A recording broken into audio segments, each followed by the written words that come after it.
name is Roxane Webster. And I'm Keith Alba.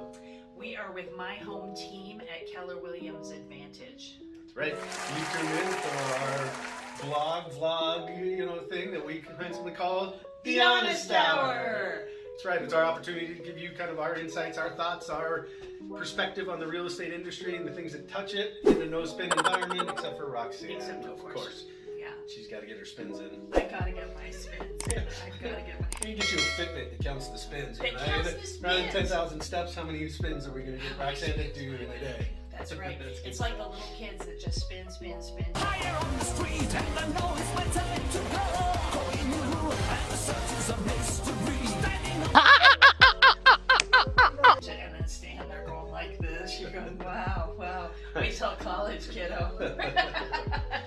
Awesome. So what's on the agenda for today's topic here, Rex?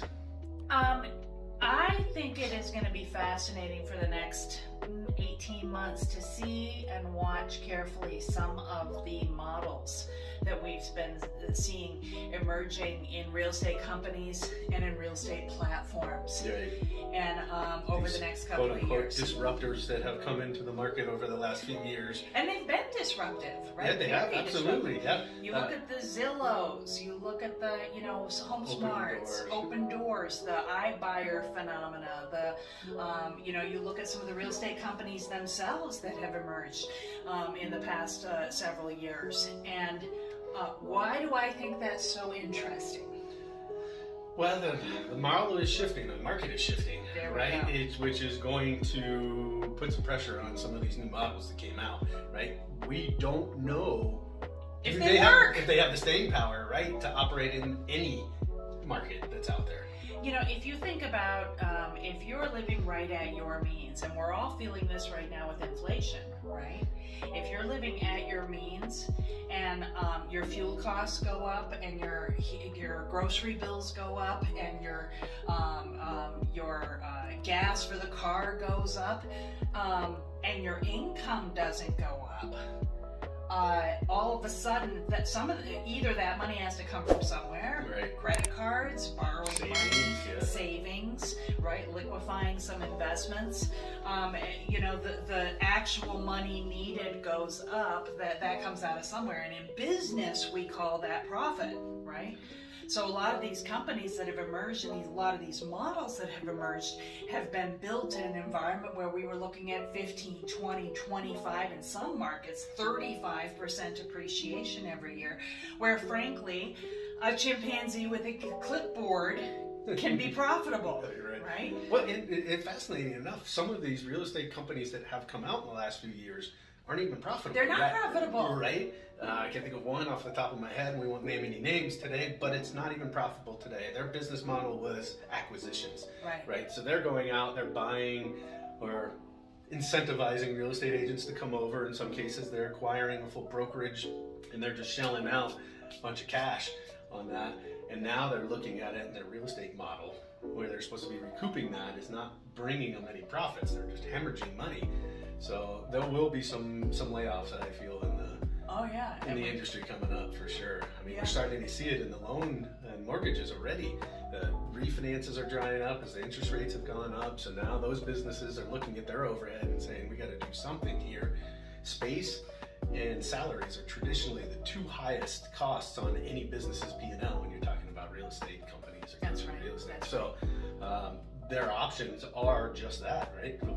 They're not going to reduce their space because they're probably tied up in leases. That's right. So the next thing that they're going to do is start looking to the staff members.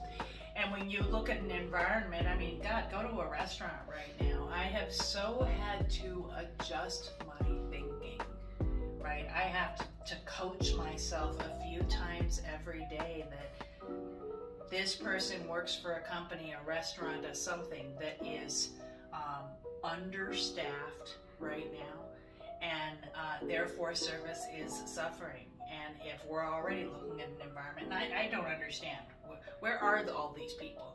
Unemployment rate is low, yet the available jobs is off the charts. The available jobs in the United States economy are 3 times the unemployment rate.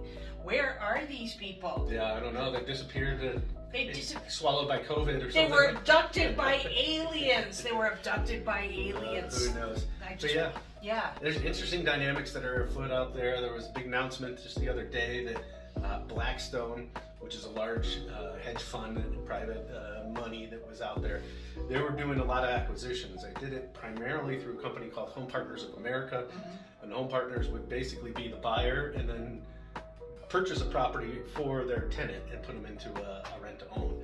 They just announced that September 1 they're pausing purchasing any more properties in 38 of the 80 places that they operate in. October 1 there's going to be another 10 cities that they hit that pause button on. So you're going to see an overall pullback of more than 50% of their acquisition targets. In this, about the cities where they were operating, they're going to stop. They're freezing over 50% of them. Absolutely. Yeah. So for those buyers in that market, that's good news for them, right? Now all of a sudden there's not institutional money, and they're not facing a cash buyer.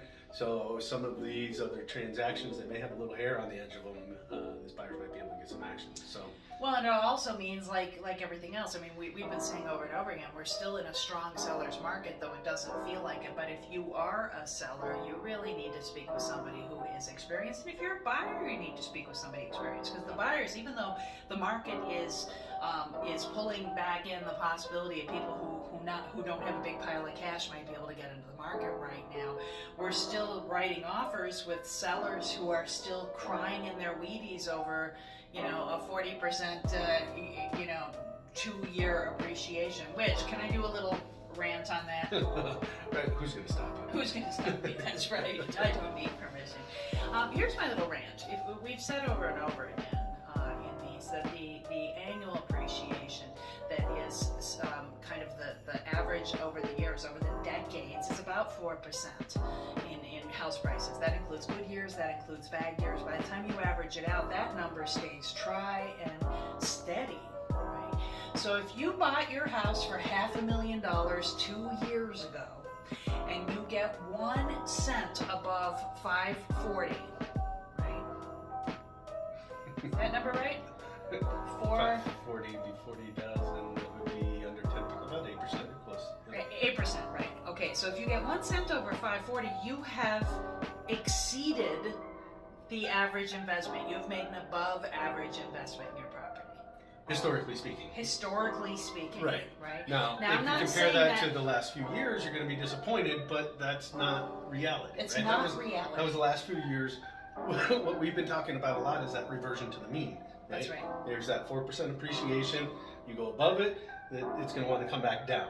You go and below it, it's going to want to come back up. And we've surpassed that 4%. And so there may be, but I mean, even still, year over year, we were just looking at the stats, we're seeing the median and the home price up around 10, 13%. 10-13%, So that's exactly it. we're still above that on a year over year basis this year. I just do that for a little reality check, right?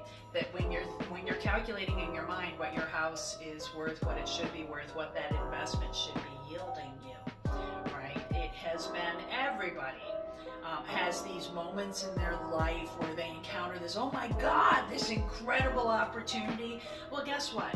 There will be incredible opportunities in the future. They may or may not be at your house in the housing market, right? But the market is still doubling in annual appreciation. What that mean is, right? So, but anything above that 540 number is an above average performance. It just isn't the spectacular performance that those lucky sods who sold 6 months ago and a year ago were returning. That's it. Yeah. Good stuff. That's what we got. That's today's episode. If you like what you saw, make sure you drop down below, hit that subscribe button. Ding! Hit the bell to make sure that you get notified when we put new ones up here, and help us out with our algorithm. If you wouldn't mind liking it, maybe dropping a comment. If you have some thoughts about what we discussed today, we'd be happy to interact with you. Thanks for tuning in. We'll see you next time.